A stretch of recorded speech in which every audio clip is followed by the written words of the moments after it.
Oh non! Oh, quel drame, je vais mourir. Nous allons tous mourir de la maladie. Oh non! Oh, oh Seigneur! Viens à notre aide. Que pouvons-nous faire contre cette maladie? Non! Oh, oh coronavirus! Virus à la couronne! Tu as gagné! Tu es le roi! Bonjour les amis. Oh là là, quel drame. Comment se prémunir du coronavirus? Le coronavirus et les virus en général sont-ils une fatalité? Bien. Alors, est-ce qu'il faut absolument un médicament particulier pour être sauvé? Est-ce qu'il y aurait, je ne sais pas, tout le monde est en attente de savoir si la chloroquine va fonctionner ou pas, par exemple. Est-ce que c'est le médicament vraiment miracle qui pourra nous sauver? Est-ce que le Covid est une fatalité et puis que bah, tant pis, hein, même s'il n'y a pas la chloroquine, bah, il n'y aura plus rien, on va tous mourir. Hein. Les amis, prenez soin de votre santé. Il y a, c'est la meilleure chose qui fonctionne contre n'importe quelle maladie, et en particulier contre les virus. Eh oui, c'est comme ça. C'est une vérité. Je ne sais, les pouvoirs publics ne vous le disent pas. On n'entend pas la télévision, on en parle très peu. Et pourtant, moi, je vous en parle parce que c'est de l'expérience personnelle. Faites du sport tous les jours jusqu'à vous essouffler. Hein. Il faut que vous soyez poussé dans vos retranchements physiques. D'accord? C'est comme ça que vous allez dégager du dioxyde de carbone de votre corps. Parce que votre corps s'oxyde. C'est comme ça. Travaillez votre respiration. Avec des exercices de respiration, il y en a plein sur Internet. C'est pas compliqué à trouver. Vous allez voir, vous allez vous oxygéner votre sang. Voilà, mangez peu.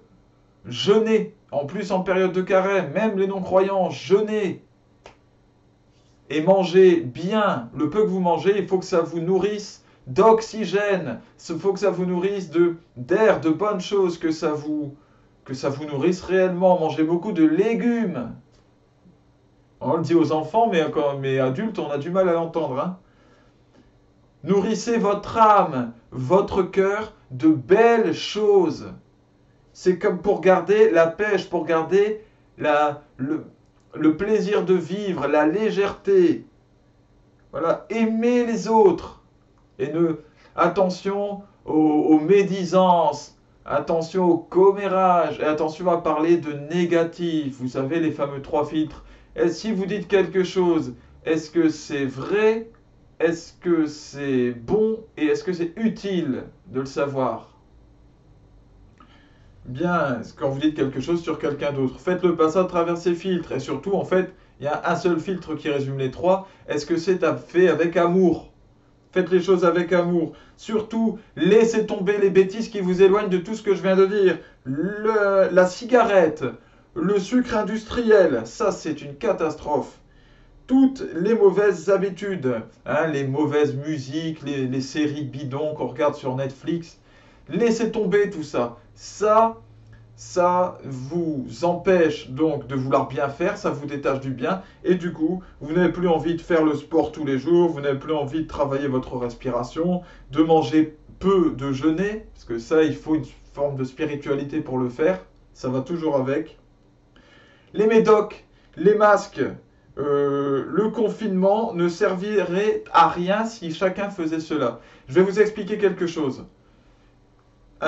Comment fonctionne la maladie, le virus? Un virus, alors moi, j'ai aucun diplôme de médecine. Hein. Ce que je dis, c'est uniquement par bon sens personnel. Voilà. Ce que j'ai observé sur moi-même. Et à chaque fois, ça fonctionne. Euh, en fait, un virus, c'est comme une saleté, d'accord? Une saleté dans l'air. Une saleté invisible.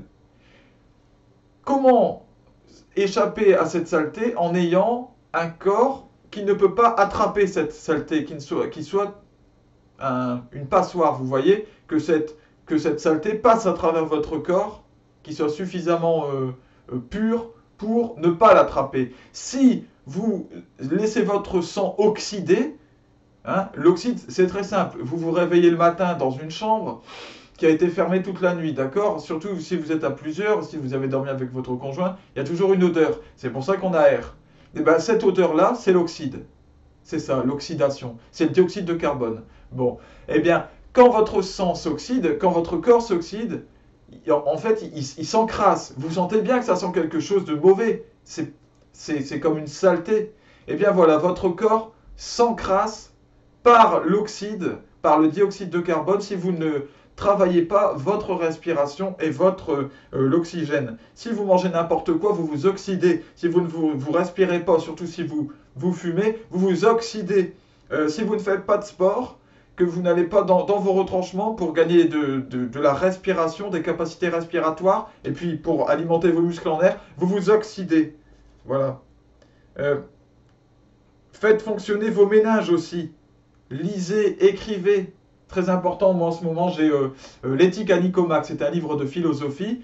Je le lis et puis sur un petit carnet à côté, j'écris ce que j'en comprends. Mais vous pouvez le faire avec des livres plus simples. N'importe quel livre, même les nouvelles du jour, quelque chose, vous lisez et puis écrivez ce que ça vous évoque, ce que vous en pensez, quelque chose que vous voudriez en dire. Voilà, c'est une façon aussi de nourrir l'oxygène dans le cerveau, de le faire fonctionner. Maintenant, je vais vous parler de mon expérience personnelle. Mon expérience personnelle, elle est très simple. Sur quoi est-ce que je me base pour dire tout ça? Bah lui, attends, le Cyril, il n'a pas de diplôme. Il n'est pas médecin et puis il vient nous parler là. Il se prend pour qui? Eh bien, écoutez, je vais vous donner cette expérience. Elle est très simple. J'ai souvent vécu au milieu de personnes qui étaient malades. Je me suis retrouvé au milieu de groupes, que ce soit dans ma famille, hein, ma mère, mon petit frère, ma petite sœur étaient malades. J'ai pas grandi avec mon père, hein, c'est pour ça que je ne le cite pas. Eh ben, il pouvait y avoir par exemple une épidémie de grippe qui tournait. J'étais le seul à ne pas l'attraper dans la famille.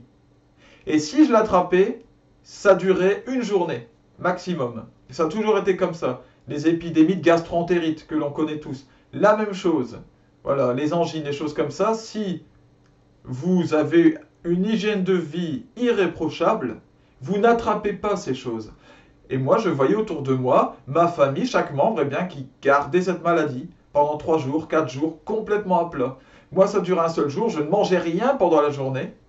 Voilà, il faut écouter son corps. Quand on est malade, on n'a pas faim. Ne mangez pas, il ne faut pas forcer. C'est que le corps a besoin de se débarrasser justement du dioxyde qui est à l'intérieur. Et si vous laissez partir le dioxyde, la maladie s'en va. Ça m'est encore arrivé l'année dernière, j'étais avec tout un groupe de jeunes. Et dans ce groupe, nous étions 20 en année propédeutique. J'expliquerai un moment ma vie un petit peu. Quelqu'un m'a demandé de le faire, donc je le ferai pour me présenter. Ben, dans ce groupe, j'étais donc avec une vingtaine de jeunes, et puis il y a eu une épidémie à un moment, comme souvent dans les groupes de personnes. Et c'était une gastro.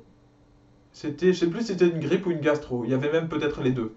Et puis, moi, je gardais mes bonnes habitudes, je mangeais peu, je respirais, etc. Nous sommes partis tous ensemble en voyage pendant une semaine, et là j'ai mangé, c'était pas à l'endroit même, on était partis, donc j'ai mangé plus que d'habitude. Je suis revenu, paf, j'avais la maladie qui tournait, voilà, qui tournait entre tous. Et à chaque fois, les personnes étaient touchées pendant 3 jours, 4 jours. Et nous assistions à une année propédeutique, c'est une année de préparation en séminaire pour éventuellement devenir prêtre. Donc, vous suivez des cours. Eh bien, eux ne pouvaient même plus suivre les cours, ils devaient rester dans leur chambre, dans leur lit, et ils ne bougeaient plus. Il leur fallait aller voir les médecins, avoir des médicaments. Quand j'ai attrapé la maladie, j'ai compris tout de suite que c'est parce que j'avais excessivement mangé. J'avais oxydé mon corps. J'avais pas suffisamment respiré, etc. Qu'est-ce que j'ai fait? Dès que je l'ai eu, je suis resté une journée à plat. J'ai fait le peu de sport que je pouvais faire, mais j'ai vu de vie des étoiles. J'ai vite vu, pas vu de vie, j'ai vite vu des étoiles. Donc, je me suis allongé, je suis resté allongé comme ça, j'ai rien mangé, j'ai pris aucun médicament. Le lendemain matin, ça a fait une journée, le lendemain matin, j'avais une énergie incroyable. C'était explosif. Voilà. C'est très simple. Le dioxyde de carbone nous abîme, il faut éviter de le nourrir en nous, il faut le dégager en fait tout simplement. Et voilà, comme je vous ai dit, donc je reprends mon petit papier, j'ai noté ça. Faites du sport, voilà, tous les jours. C'est pas une blague. Au moins 30 minutes, voire 1 heure, et puis jusqu'à 2 mois. Moi, j'en fais 2 heures par jour. Travaillez votre respiration. Donc, par des exercices de respiration, c'est très important. Respirez avec votre ventre. Mais ça, encore une fois, vous pouvez regarder toutes les techniques. Peut-être que je ferai une vidéo là-dessus un moment. Mangez peu, jeûnez. Donc, quand vous sentez que c'est pas une faim très profonde, déjà arrêtez le sucre industriel. Arrêtez tout type de sucre, vous verrez, enfin tous les sucres comme ça rapides, vous verrez que vous aurez beaucoup moins faim. Voilà. Contentez-vous au début de manger des féculents, même de la viande si vous voulez, et des légumes, et vous verrez que votre faim va diminuer énormément. Voilà. Et donc vous pourrez jeûner. Et ça, c'est très bon pour le sang. Nourrissez votre âme, encore une fois, avec des belles choses. Voilà. La vie est simple, mes amis, et il faut arrêter d'attendre les remèdes miracles et les médicaments et les choses chimiques et les masques et les choses comme ça. Non, la vie est simple. De tout temps, nos ancêtres ont pu se protéger des maladies par ce bon sens de bien vivre et de faire attention à sa santé. Voilà. Que Dieu vous bénisse, vous protège de cette maladie et que vous fassiez les bons choix de vie pour en être vous-même protégé. À bientôt les amis, n'hésitez pas à partager cette vidéo si vous sentez que mon message peut avoir un impact positif. Voilà, à bientôt les amis.